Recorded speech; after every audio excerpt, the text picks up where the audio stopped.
Hello guys, welcome to Pronouncist, your pronunciation guide. Today we will learn how to pronounce the word shown on the screen, irascibility. Both US and UK have the same pronunciation of this word, irascibility. Now read the syllables shown on the screen naturally. I, ras, bil, I, te, irascibility. Stress ras and keep bil soft. It means being easily angered.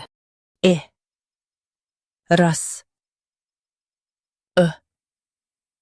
bil, I, te, irascibility. Stress ras and keep bil soft.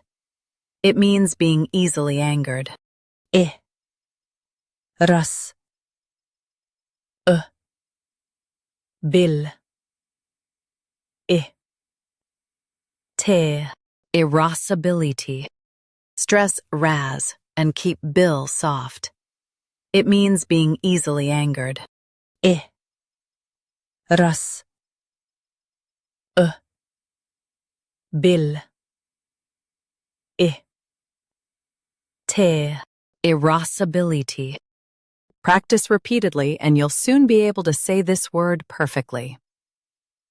The best way to practice is to repeat the syllable multiple times. The meaning of the word is easily angered temperament. Try repeating this word several times to improve your pronunciation. We post daily videos on useful and commonly mispronounced words to help you speak clearly and confidently. Like this video and subscribe to Pronouncist for more pronunciation guides. Thanks for watching us.